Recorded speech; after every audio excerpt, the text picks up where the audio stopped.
Hello everyone, हामी चाहिँ grade 12 फिजिक्सको एनएबी सोल्युसन न्युमेरिकल सोल्युसन हेरिरहेका छौँ है त। र अघिल्लो पार्टमा हामीले अप्टिक्सको पोर्सन चाहिँ लगभग कम्प्लिट गरेको छौँ है। अप्टिक्समा अथवा हाम्रो waves and optics and sound भनौँ, त्यसको पोर्सन कम्प्लिट गरेका छौँ। र अब चाहिँ हाम्रो इलेक्ट्रिसिटी एन्ड म्याग्नेटिजम, अब युनिट 2 भन्दा पनि भयो, मैले ग्रुप बी भनेर भने electricity and magnetism. Electricity and म्याग्नेटिजममा हामी डिसी सर्किटको केही न्युमेरिकल प्रब्लम्सहरू गर्न गइरहेछौँ। यसमा पनि हाम्रो टपिक अथवा हाम्रो पोर्सन भनेको चाहिँ केसँग रिलेटेड छ त? Ohms law and it's applications. ठिक छ, ओम्स ल र यसको एप्लिकेसन्सहरूसँग रिलेटेड कुराहरू हामी यहाँनिर हेर्छौँ है त। ठिक छ, अब यसको केही पोइन्ट्सहरू हामीले यहाँनिर हेर्न सकिन्छ है। एक दुईवटा पोइन्ट्सहरू अथवा एक दुईवटा फर्मुलाहरू हेरौँ, जसको कारण चाहिँ हामीले बुझ्न अलिकति सजिलो हुन्छ है त। त्यसपछि हामी काम गर्न सक्छौँ। जस्तै अब ओम्स लको कुरा आयो। ओम्स लले के भन्छ भने कुनै एउटा कन्स्ट्यान्ट टेम्परेचर छ, ठिक छ, कन्स्ट्यान्ट टेम्परेचरको केस छ। कन्स्ट्यान्ट टेम्परेचरको केसमा चाहिँ current flowing through a conductor भनेको चाहिँ डाइरेक्टली प्रोपोर्सनल टु भोल्टेज हुन जान्छ। ठिक छ, यहाँनिर आई डिरेक्टली प्रोपोर्सनल टु भी हुन्छ। अब जेनरली कहिलेकाहीँ यसरी पनि लेखिन्छ। अब हामीले के बुझ्नुपर्छ भने यहाँबाट यो दुईवटा लेख्नुमा अलिकति भिन्नता छ। आई प्रोपोर्सनल टु भी र भी प्रोपोर्सनल टु आई लेख्नु डिफ्रेन्ट कुरा हो। यहाँनिर आई प्रोपोर्सनल टु भी भनेको भीबाट चाहिँ आई निक्लिन्छ भन्ने हो, र भी प्रोपोर्सनल टु आई भनेको आईबाट भी निस्किन्छ भनेको हो। यहाँनिर हामीले बुझ्नुपर्छ भोल्टेजले चाहिँ करेन्ट जेनेरेट गर्ने हो। त्यहाँनिर भोल्टेज अथवा पोटेन्सियल डिफ्रेन्स नभइकन करेन्ट फ्लो हुन सक्दैन। ठिक छ, दुईवटा पोइन्टमा सपोज हाई लो भन्ने पोइन्टै छैन भने सुरुमा पानी यहाँबाट कसरी फ्लो हुन्छ होइन? हाई लो भन्ने पोइन्ट भएपछि पो पानी फ्लो हुन्छ त, नभए त्यत्तिकै त पानी फ्लो हुँदैन। त्यही भएर पोटेन्सियल डिफ्रेन्स अथवा भोल्टेज भनेको कज हो। इनर्जी नभए कुनै बडी अगाडि हिँड्न सक्छ? सक्दैन। त्यसै गरी इलेक्ट्रोनले इनर्जी पाएपछि ऊ अगाडि हिँड्छ, त्यो नै करेन्ट हो। त्यही भएर आई प्रोपोर्सनल टु भी हुन जान्छ। अनि यहाँनिर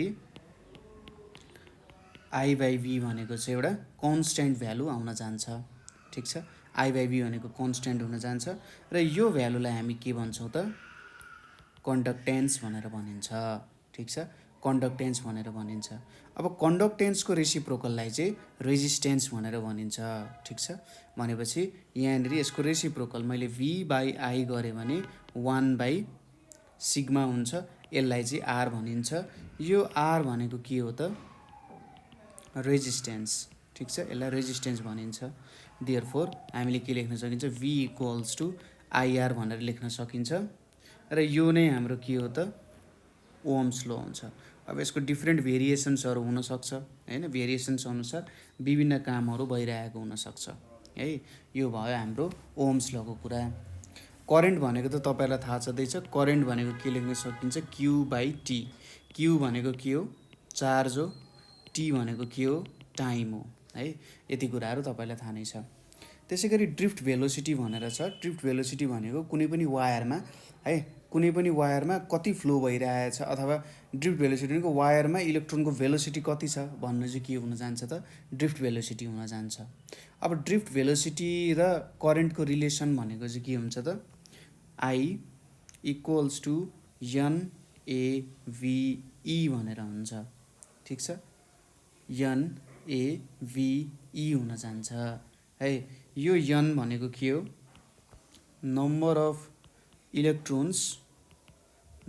इलेक्ट्रोन्स पर युनिट भोल्युम हुन जान्छ। ठिक छ, यो भनेको number of electrons per unit volume. A भनेको के हुन जान्छ?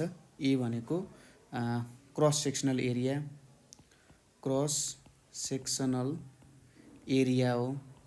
त्यसै गरी यो भी भनेको के हो? ड्रिफ्ट भेलोसिटी हो। र यो ई भनेको के हो त? यो ई भनेको चाहिँ चार्ज हुन जान्छ। ठिक छ, यो ई भनेको चाहिँ के हो त? चार्ज अफ इलेक्ट्रोन हो है। अब यहाँनिरबाट यस्तो पनि आउन सक्छ, I by A equals to NVE भनेर। आई बाई ए भनेको के हुन्छ? Current density. करेन्ट डेन्सिटी भनेको NVE हुन्छ। यो दुईवटा रिलेसन्सहरू तपाईँहरूले याद गर्नु पऱ्यो। एउटा यो भयो ड्रिफ्ट भेलोसिटी र करेन्टको रिलेसन, अर्को करेन्ट डेन्सिटी र ड्रिफ्ट भेलोसिटीको रिलेसन। यो दुईवटा कुराहरू तपाईँहरूले याद गर्नुपर्ने हुन्छ। ठिक छ, यो कुराहरू बुझ्यौँ हामीले। अब रेजिस्टिभिटीको रिलेसन भनेर आउँछ। अघि हामीले रेजिस्टेन्स पढ्यौँ, अब रेजिस्टिभिटी भनेर छ। रेजिस्टिभिटी आर भनेको के हुन्छ, रो यल अपन ए हुन जान्छ, जहाँनिर यो आर भनेको के हो, रेजिस्टिभिटी हो। यो रोले चाहिँ के दिन जान्छ त, सरी यहाँनिर मैले उल्टो लेखेँ जस्तो छ। यहाँनिर हाम्रो यो आर भनेको चाहिँ रेजिस्टेन्स हो है, आर भनेको रेजिस्टेन्स हो, रो भनेको रेजिस्टिभिटी, यो यल भनेको लेन्थ अफ कन्डक्टर, त्यसै गरी यो ए भनेको cross sectional area of conductor, यसरी भन्न सकिन्छ। ठिक छ, cross sectional area of conductor भनेर भनियो है। यहाँनिर यो रो भन्ने जुन भ्यालु छ यसको युनिट भनेको चाहिँ के हुन जान्छ त, ओम मिटर हुन जान्छ। ठिक छ, ओम मिटर भनेको यसको युनिट हुन जान्छ है। अब रेजिस्टिभिटीलाई उल्टो पार्यो भने त्यसले कन्डक्टिभिटी दिन्छ। ठिक छ, रेजिस्टिभिटीको उल्टो भनेको के हुन जान्छ, कन्डक्टिभिटी हुन जान्छ है त। अर्को छ रेजिस्टेन्स विथ टेम्परेचर। टेम्परेचरसँग कसरी भेरिएसन हुन्छ रेजिस्टेन्सको भन्ने एउटा फर्मुला छ। सपोज एट 0 डिग्री सेल्सियस कुनै पनि मेटेरियलको रेजिस्टेन्स चाहिँ R0 छ अरे। अब त्यसलाई हामीले ततायौँ अथवा त्यसको टेम्परेचर घटायौँ T डिग्री सेल्सियसले भने अब यसको रेजिस्टेन्स RT छ। यो दुईटाको रिलेसन कस्तो हुन्छ त भन्दा RT equals to R0 1 plus alpha के हुन जान्छ त, डेल्टा T हुन जान्छ। यसलाई अझै राम्रो तरिकाको रिलेसन बनाउनु पर्यो भने सपोज T1 डिग्री सेल्सियसमा RT1 छ र T2 डिग्री सेल्सियसमा RT2 छ भने RT2 भनेको चाहिँ RT1 1 प्लस डेल्टा T भनेको T2 माइनस T1 हुन जान्छ है। अल्फा भनेको चाहिँ के हुन जान्छ, टेम्परेचर कोफिसिएन्ट अफ रेजिस्टेन्स भनेर आउँछ। ठिक छ, टेम्परेचर कोफिसिएन्ट अफ रेजिस्टेन्स भनेर यहाँनिर आउँछ। यही कुराहरू हो यहाँनिर। यति कुराहरू बुझ्नु भने केही एमाउन्टमा न्युमेरिकलहरू सजिलैसँग सल्भ गर्न सकिन्छ है त। यो कुरा बुझ्यौँ। अब सिरिज र प्यारलल रेजिस्टेन्सहरूको बारेमा सोध्न सक्छ। सिरिज र प्यारलल रेजिस्टेन्सको बारेमा सपोज यदि रेजिस्टेन्सलाई सिरिजमा राख्यौँ हामीले, ठिक छ, रेजिस्टेन्सलाई यदि हामीले सिरिजमा जोड्यौँ यसरी यहाँनिर सिरिजमा जोड्यौँ, यहाँनिर पनि आयो अर्को, यहाँनिर यसरी अर्को रेजिस्टेन्स आयो। अब कन्फ्युज नहुनु होला, यहाँबाट करेन्ट आई फ्लो भइरहेको छ अनि अब यहाँनिर यसरी तपाईँहरूलाई भोल्टेज V दिएको छ। अथवा यसो गरौँ, यहाँनिर ब्याट्री बनाऊ, यसरी ब्याट्री छ, यो सपोज रेजिस्टेन्स R1 छ, R2 छ, R3 छ। यदि हामीले सिरिजमा रेजिस्टेन्स राख्यौँ, यसको भोल्टेज V छ, सिरिजमा रेजिस्टेन्स राख्यौँ भने यो R1 बाट फ्लो हुने करेन्ट पनि I नै हुन्छ, R2 बाट फ्लो हुने पनि I नै हुन्छ र R3 बाट फ्लो हुने पनि I नै हुन्छ, तर भोल्टेजमा डिफरेन्स आउँछ। सपोज यहाँनिर चाहिँ भोल्टेज V1 भयो R1 को एक्रसमा, यसको एक्रसमा V2 हुन जान्छ, यसको एक्रसमा V3 मा है। यहाँनिर अब भोल्टेज भनेको के हुन्छ, V1 plus V2 plus V3 हुन्छ र R1 को करेन्ट, R2 को करेन्ट, R3 को करेन्ट एउटै हुन्छ। यहाँनिर V1 भनेको के लेख्न सकिन्छ, ओम्स ल अनुसार IR1 लेख्न सकिन्छ, V2 के लेख्न सकिन्छ, IR2 लेख्न सकिन्छ र V3 भनेको IR3 भनेर लेख्न सकिन्छ। अब V1 plus V2 plus V3 भनेको IR1 plus R2 plus R3 हुन जान्छ। यो भनेको त V भयो, V इक्वल्स टु I। अब यहाँनिर R1 plus R2 plus R3 ले R दिन्छ भनेपछि इक्विभ्यालेन्ट रेजिस्टेन्स भनेको R1 plus R2 plus R3 हुन जान्छ। ठिक छ, R1 plus R2 plus R3। अब प्यारललको केसमा मैले यतिकै लेखिदिएँ, प्यारललको केसमा तपाईँलाई डेराइभ गर्न सक्नुहुन्छ। प्यारेललको केसमा चाहिँ कस्तो हुन्छ भने सेम भोल्टेज हुन्छ सबैमा, same voltage but different current हुन्छ। ठिक छ, भोल्टेज सेम हुन्छ तर प्रत्येकमा फ्लो हुने करेन्ट डिफ्रेन्ट हुन्छ। यसमा चाहिँ इक्विभ्यालेन्ट रेजिस्टेन्स भनेको 1/R R1 plus R2, 1/R equals to R1 plus R2 plus R3 हुन जान्छ। ठिक छ, यो कुराहरू बुझ्यो। यसपछि आउँछ एउटा सन्ट भन्ने छ। सन्ट भनेको चाहिँ एक प्रकारको भेरी स्मल रेजिस्टेन्स हो जुन चाहिँ ग्याल्भेनोमिटरको एक्रसमा कनेक्ट गरिन्छ।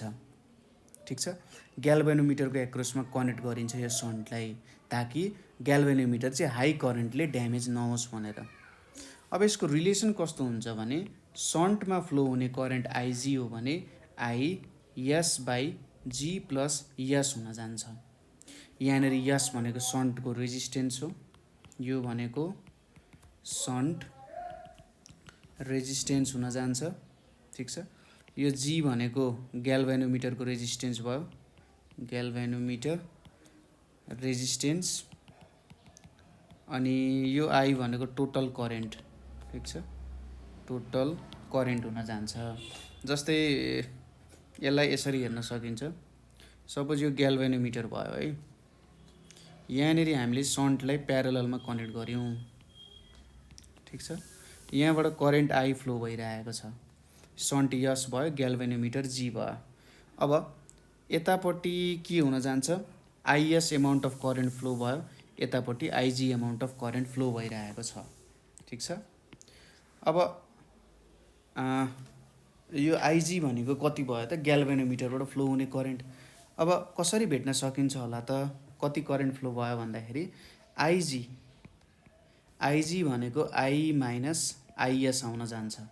ठिक छ, आइजी भनेको यति आउन जान्छ है। अब आइएस कसरी भेट्न सकिन्छ, V/R गरेर भेट्न सकिन्थ्यो होला है, यसरी भेट्न सकिन्थ्यो। अब यहाँनिर हाम्रो आईको भ्यालु कति हुन्छ त, यहाँनिर इक्विभ्यालेन्ट रेजिस्टेन्स भनेको कति हुन जान्छ, इक्विभ्यालेन्ट रेजिस्टेन्स भनेको 1/R equals to 1/G plus 1/S हुन्छ। भनेपछि 1/R भनेको G plus S divided by GS हुन्छ, GS divided by G plus S भनेको R हुन जान्छ। ठिक छ, यति हुँदो रहेछ आरको भ्यालु है। यहाँनिर अब आइजी भेट्नु पऱ्यो हामीले, आई माइनस आइएस भनेर यहाँनिर आउन थाल्यो। अब कसरी निकाल्न सकिन्छ होला त, IG equals to I S plus G/S भनेर।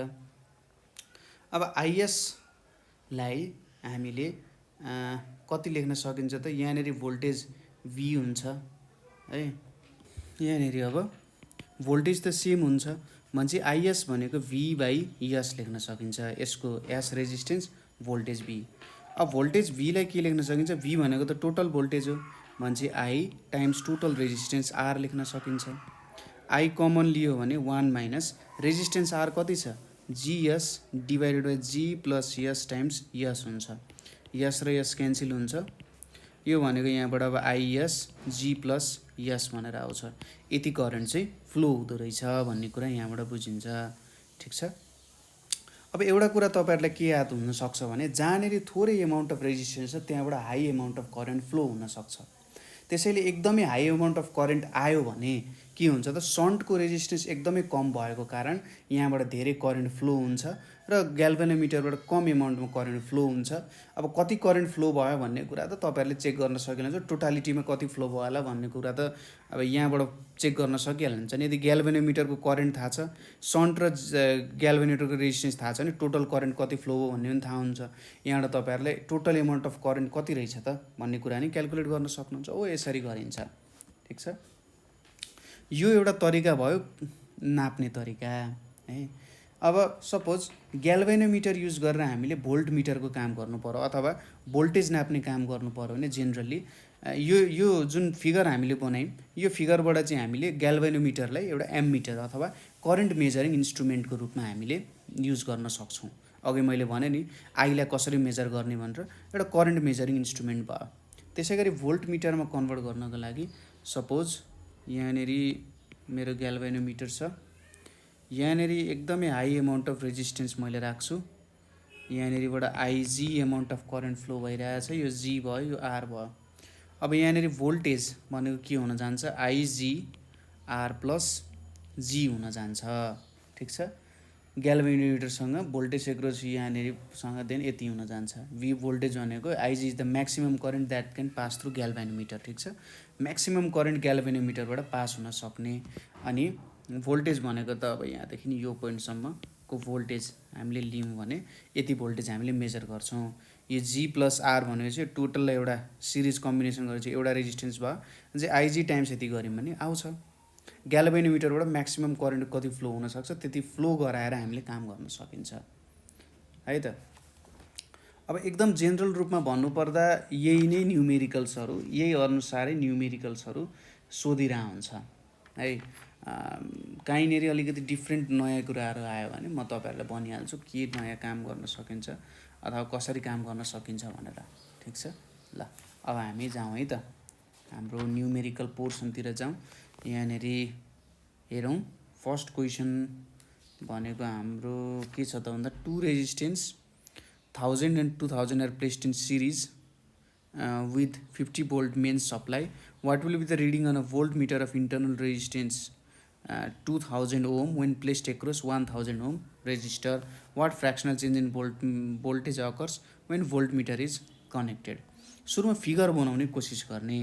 फिगरमा के हुन्छ होला, सुरुमा के भन्नु, दुईवटा रेजिस्टेन्स छन्, सिरिजमा राखियो। दुईवटा रेजिस्टेन्स छ, यो एउटा रेजिस्टेन्स भयो, यहाँनिर अर्को रेजिस्टेन्स भयो, यिनीहरूलाई सिरिजमा राखेको छ। यो भनेको 1000 ओम भयो, यो भनेको 2000 ओम भयो, सिरिजमा छ। अब यसलाई चाहिँ 50 भोल्ट मेन्ससँग हामीले कनेक्ट गऱ्यौँ भनेपछि यो चाहिँ एउटा ब्याट्री अथवा जेसँग पनि 50 भोल्टसँग कनेक्टेड छ भन्ने कुरा भयो। यसको भोल्टेज 50 भोल्ट भयो। What will the reading on a voltmeter of internal resistance 2000 ohm. एउटा भोल्ट मिटरको इन्टरनल रेजिस्टेन्स 2000 ओम छ। जब यसलाई एक्रस 1000 ओम रेजिस्टरमा राखिन्छ अरे कति रिडिङ गर्छ अरे, हामीले बुझ्नुपर्छ भोल्ट मिटर जहिले पनि प्यारललमा कनेक्ट गरिन्छ भनेपछि यहाँनिर प्यारललमा यहाँनिर हामीले प्यारललमा एउटा भोल्ट मिटर कनेक्ट गऱ्यौँ। ठिक छ, यहाँनिर एउटा भोल्ट मिटर कनेक्ट गऱ्यौँ। यसको रेजिस्टेन्स कति रहेछ, 2000 ओम रहेछ। यो सोधिरहेछ कि भोल्ट मिटरले रिडिङ कति गर्छ त भन्ने कुरा उसले सोधिरहेको छ। ठिक छ, भोल्ट मिटरको रिडिङ हेर्नु पर्यो। त्यसपछि what fractional change in voltage occurs when voltmeter is connected. Voltmeter connect हुँदाखेरि चाहिँ जति देखाउनु पर्ने त्योभन्दा कति फ्र्याक्सनल चेन्ज इन भोल्टेज आउँछ भन्ने कुरा यसले गरिरहेको छ। किनभने generally infinite amount of resistance भयो भने चाहिँ एकदम राम्रो रिडिङ देखाउँछ यसले, तर इन्फाइनाइट एमाउन्ट अफ रेजिस्टेन्स छैन, त्यही भएर केही न केही चेन्ज त आउँछ। सुरुमा अब हामीले भेट्नु पर्यो भोल्ट मिटरको रिडिङ कति हुन्छ भन्ने कुरा। यसको लागि पोटेन्सियल डिफरेन्स कति हुन्छ भनेर क्यालकुलेट गर्नु पर्यो। कहाँनिर, यो पोइन्ट र यो पोइन्ट बिचको पोटेन्सियल डिफरेन्स हामीले क्यालकुलेट गर्नुपर्ने हुन्छ। यसको लागि हामीले सुरुमा के क्यालकुलेट गर्नु पर्यो त भन्दा, जस्तै यो 2000 ओम कनेक्टेड थिएन। ठिक छ, यो 2000 ओम यदि सपोज कनेक्टेड थिएन भने भोल्टेज कति कति हुन्छ भनेर हामीले क्यालकुलेट गर्नु पर्यो। भोल्टेज कति कति हुन्छ भनेर हामीले क्यालकुलेट गऱ्यौँ भने सायद यहाँनिर हामीले निकाल्न सकिन्छ होला। जस्तै मैले भन्न खोजेको चाहिँ सपोज 1000 ओम र 2000 ओम बिचमा भोल्टेज कति थियो भनेर क्यालकुलेट गऱ्यौँ हामीले। 1000 मा भोल्टेज कति थियो, त्यसमा भोल्टेज कति थियो भनेर हामीले क्यालकुलेट गऱ्यौँ भने त 1000 र 2000 ओम बिचमा भोल्टेज लगभग त्यति नै हुनुपर्छ। ल यसरी क्यालकुलेट गरौँ है। सुरुमा लेखौँ, यसलाई R1 भनेर मानौँ। R1 भनेको 1000 ओम भनेर छ, R2 भनेको 2000 ओम भनेर छ र भोल्ट मिटरको रेजिस्टेन्स भनेर RB लेखेँ मैले 2000 ओम भनेर छ। अब यहाँनिर इन्टरनल रेजिस्टेन्स भनेर लेखौँ। अब यहाँनिर R12, ठिक छ, R12 भनेको यहाँनिर कति हुन जान्छ त, R12 भनेको 1000। तर यतिको जोडिसकेपछि त हामीले सिधै त्यसरी युज गर्न मिल्दैन। के गरौँ भन्दाखेरि सपोज R1V भनेर क्यालकुलेट गरौँ। यो दुईवटा त प्यारललमा छ, प्यारलमा छ भने चाहिँ के हुन्छ 1000 टाइम्स 2000 डिभाइडेड बाई 1000 प्लस 2000 भनेर हुन्छ। यो भ्यालु कति आउन जान्छ 666.7 ओम भनेर आउन जान्छ। अब यो दुईटा गरिसकेपछि त यसले एउटा सिंगल रेजिस्टेन्स दिन्छ, यतिको सिंगल रेजिस्टेन्स दिन्छ 666.7 ओमको रेजिस्टेन्स दिन्छ। यहाँनेरि 2000 आउन जान्छ, 2000 ओम आउन जान्छ भनेपछि अब टोटल रेजिस्टेन्स कति हुने भयो त टोटल रेजिस्टेन्स भनेको चाहिँ R1V प्लस यहाँनेरि R2 हुन जान्छ। यो भनेको कति आउँछ 266.7 ओम हुन जान्छ। ठिक छ, टोटल रेजिस्टेन्सको भ्यालु यति आउन जान्छ। रेजिस्टेन्स आयो, रेजिस्टेन्स आइसकेपछि अब करेन्ट भेटौँ। ठिक छ, यहाँनेरि तपाईले करेन्ट भेट्नुहोस्। कति करेन्ट हुन्छ होला त भन्दा करेन्ट अथवा टोटल करेन्ट आई भनेको E/R लेख्न सकिन्छ। E भनेको 50 छ, यहाँनेरि 2666.7 छ। यो भ्यालु तपाईको 0.01875 एम्पियर आउन जान्छ। टोटल करेन्ट भेट्नुभयो। टोटल करेन्ट भेटिसकेपछि यहाँनेरि हामीले 1000 को एक्रोस पिडी कति हुन्छ त भनेर हामीले भेट्नु पर्यो। ठिक छ, 1000 को एक्रोसमा पिडी कति हुन्छ भनेर हामीले भेट्नु पर्यो। पिडी एक्रोस 1000 ओम भनेको चाहिँ I टाइम्स RAB हुन जान्छ। ठिक छ, इक्विभ्यालेन्ट रेजिस्टेन्स हेर्नु पर्यो नि त। RAB भन्दा नि यहाँनेरि R1V चाहिँ हो है, R1V। यहाँनेरिको दुईटैमा भोल्टेज त सेम हुन्छ। यहाँनेरि हामीले यतिमै क्यालकुलेट गर्ने कोसिस गरेर छौँ। यो दुईटालाई जोड्यौँ हामीले। ठिक छ, यो दुईटालाई जोडेर यहाँनेरिको भोल्टेज डिफ्रेन्ट हुन्छ, 2000 को भोल्टेज डिफ्रेन्ट हुन्छ। यो कति आउन जान्छ त भन्दा 0.01875 टाइम्स 666.7 12.5 भोल्ट भन्छ। त्यसले कति देखायो त भोल्टमिटरले 12.5 भोल्ट देखाउँछ। 12.5 भोल्ट यहाँनेरि देखाउने भयो। पिडी एक्रोस 1000 ओम हैन, 1000 ओममा कति देखाउनु भयो 12.5 भोल्ट। अब यहाँनेरि सपोज यदि हामीले अब क्वेसन स्टडी गर्नुहोस् है। What fractional change in voltmeter occurs when voltmeter is connected. Voltmeter connect हुँदाखेरि चाहिँ कति चेन्ज भयो त भन्ने कुरा यहाँनेरि निकाल्नु पर्यो।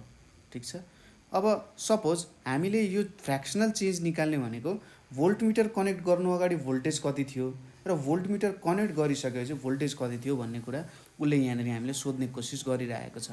भनेपछि पिडी एक्रोस यसो निकालौँ। PD across 1000 ohm when no voltmeter is connected, when no voltmeter is connected कति पिडी हुन्छ होला त सिम्पली क्यालकुलेट गर्न सकिन्छ। अब 2000 ओम छैन भने यो दुईटा सिरिजमा छ भनेपछि हामीले गर्ने भनेको के गर्नु पर्यो 1000 डिभाइडेड बाई 3000 टाइम्स 50 गरिन्छ 16.67 आउँछ। यो तरिका तपाईहरुले बुझिहाल्नुभयो। मैले यहाँबाट के क्यालकुलेट गरेँ त मैले यहाँबाट क्यालकुलेट गरेँ भनेको सुरुमा 3000 जुन क्यालकुलेट गरेँ त्यो 50/3000 ले मलाई के दिन्छ करेन्ट दिन्छ। अनि 1000 ओमको एक्रोस कति हुन्छ भोल्टेज भन्दा I टाइम्स R गर्नु पर्यो भनेपछि I टाइम्स R भनेको 50/3000 टाइम्स 1000 हुन्छ नि त। हो त्यो हिसाबमा हामीले यहाँनेरि गरेको है त। कति चेन्ज आएछ फ्र्याक्सनल चेन्ज भनेको फ्र्याक्सनल change in voltage equals to 16.67 minus 12.5 divided by 16.67 यो भनेको 0.25 times 100% भनेको चाहिँ 25% यहाँनेरि आउन गयो। ठिक छ, यहाँनेरि हामीले कति निकाल्यौँ त 25% निकाल्न गयौँ है। यति तरिकाले गर्न सकिन्छ। कहीँनेरि कन्फ्युजन भयो भने सोध्न सक्नुहुन्छ हैन। क्वेसनले थोरै कन्फ्युजन बनाउन सक्छ किनभने त्यस्तै तरिकाले सोधेको छ। What fractional change in voltage occurs when voltmeter is connected. उसले चाहिँ अलिकति मिलाएर सोध्नु पर्थ्यो कि बिफोर एन्ड आफ्टर कनेक्सनको भोल्टेज कसरी हो अलिकति खुलाएर दिएन, त्यसले प्रब्लम गर्न सक्छ। तर तरिका तपाईहरुले बुझिहाल्नुभयो कसरी क्यालकुलेट गर्ने के गर्ने भनेर है। ल अब हामी नेक्स्ट क्वेसनतिर जाउँ है त। नेक्स्ट क्वेसन छ two lamps rated 25 watt 220 volt and 100 watt 220 volt are connected to 220 volt supply. Calculate the power consume by the lamps. ठिक छ, कति पावर चाहिँ कन्ज्युम गर्ने रहेछ त भनेर यसले सोधिरहेको छ भन्नाले अब दुईटै ल्याम्पलाई हैन हामीले कनेक्ट गऱ्यौँ भनेको हो। जस्तै यहाँनिर एउटा ल्याम्प छ, यहाँनिर अर्को ल्याम्प छ। अब यसलाई हामीले 220 भोल्ट सप्लाईमा कनेक्ट गऱ्यौँ है। अब एउटा ल्याम्प छ, फर्स्ट ल्याम्पको लागि हेर्नुहोस् है, त एकदमै सिम्पल कुरा। फर्स्ट ल्याम्पको के छ 25 वाट 220 भोल्ट भनेर छ। अनि सेकेन्ड ल्याम्प भनेको के छ त 100 वाट 220 भोल्ट भनेर छ। अब भोल्टेज कति दिएको छ 220 भोल्ट। अब पावर कन्ज्युम्ड कति हो भनेर सोधिरहेछ। अब फर फर्स्ट ल्याम्प सुरुमा हामी रेजिस्टेन्स क्यालकुलेट गरौँ। यसमा के छ पावर P1 भनेको 25 वाट दिएको छ, भोल्टेज V1 भनेको 220 भोल्ट दिएको छ। अब यहाँनिर रेजिस्टेन्स R1 भनेको यो R1 को भ्यालु कति हुन्छ त भन्दा यहाँनिर हामीले गर्ने भनेको V1 square by P1। Power भनेको के हुन्छ यहाँनिर VI भनेर हुन्छ, यसरी रिलेसन निकाल्न सकिन्छ। ठिक छ, पावर भनेको VI भनेर हुन्छ, P भनेको अब I भनेको V बाई R लेख्न सकिन्छ, P भनेको V स्क्वायर बाई R मान्छे R भनेको V स्क्वायर बाई P हुन्छ। यो भ्यालु कति आउन जान्छ त 220 को स्क्वायर डिभाइडेड बाई 25 भनेको 1936 ओम भनेर आउँछ, 1936 ओम भनेर आउँछ। अब फर सेकेन्ड ल्याम्पमा पावर P2 भनेको कति छ 100 वाट र V2 भनेको 220 भोल्ट। अब R2 भनेको के छ V2 square divided by P2 भनेर छ। V2 स्क्वायर भन्छ 220 को स्क्वायर डिभाइडेड बाई 100। यो भ्यालु कति हुन्छ त 484 ओम भनेर हुन्छ। ठिक छ, 484 ओम भनेर आउँछ फर्स्ट ल्याम्प र सेकेन्ड ल्याम्प। रेजिस्टेन्स भेट्यो 484 ओम। अब यहाँनिर हामीलाई R1 र R2 को भ्यालु थाहा छ, टोटल रेजिस्टेन्स थाहा भयो, भोल्टेज पनि थाहा भयो। अब इक्विभ्यालेन्ट रेजिस्टेन्स R भनेको के हुन्छ R1 प्लस R2 भनेको यहाँनिर कति हुन जान्छ त R1 प्लस R2 भनेको यहाँनिर 1936 प्लस 484 भनेको यहाँनिर 0 2 10 4 यहाँनिर 2420 ओम भनेर आयो। भनेपछि पावर भनेको कति हुन्छ त V स्क्वायर बाई R हुन जान्छ। 220 को स्क्वायर डिभाइडेड बाई 2420 भनेको पावर सिंगल पावर सोध्यो कि calculate the power consumed by the lamps भनेको रहेछ है। Power consumed by the lamps भनेर सोधेको रहेछ। प्रत्येकले पावर कति कन्ज्युम गर्छ भनेर सोधिरहेछ है। भनेपछि यहाँनिर मैले करेन्ट निकाल्नु पर्यो नै। करेन्ट I भनेको के हुन जान्छ यहाँनिर V by R1 plus R2 हुन जान्छ। यो भनेको 0.09 एम्पियर आउन जान्छ। अब फर्स्ट ल्याम्पले कन्ज्युम गर्ने पावर कति हुन्छ त भन्दा यहाँनिर I स्क्वायर R1 हुन जान्छ। यो भनेको 0.091 को स्क्वायर टाइम्स 1936 भनेको 16 वाट कन्ज्युम गर्छ। र सेकेन्ड ल्याम्पले I स्क्वायर R2 किनभने दुईटै सिरिजमा छन् 0.091 को स्क्वायर टाइम्स 484 भनेको 20 वाट यसले कन्ज्युम गर्न सक्छ। ठिक छ, यसरी यसले पावरहरू कन्ज्युम गरेको देखाउन सकिन्छ। कन्ज्युम्ड बाई द ल्याम्प्स भनेको छ, टोटालिटीमा पावर कति कन्ज्युम गर्छ भनेर सोधेको त छैन, त्यो पनि भेट्न सकिन्छ। त्यस्तो केही अप्ठ्यारो त पर्दैन, त्यहाँनिर सजिलै तपाईँहरूले निकाल्न सकिहाल्नुहुन्छ। सजिलैसँग यहाँनिर आइहाल्छ है। लगभग 20 यहाँनिर मैले 20 वाट टोटल पावर लेखेको छु, यो 4 वाट हुन्छ। टोटल पावर तपाईँले निकाल्नु भने 20 वाट निक्लिन्छ। यहाँबाट 20 वाट पावर चाहिँ तपाईँले निकालेर हेर्न सक्नुहुन्छ। 20 वाट भनेर पावर निक्लिन्छ टोटालिटीमा है, त्यसरी पनि निक्लिन्छ। तर अब कन्ज्युम्ड बाई ल्याम्प्स एउटा ल्याम्प्सको सोधेको छ भने त त्यही अनुसार हामीले गर्नुपर्ने हुन्छ। अब नेक्स्ट क्वेसन हेरौँ।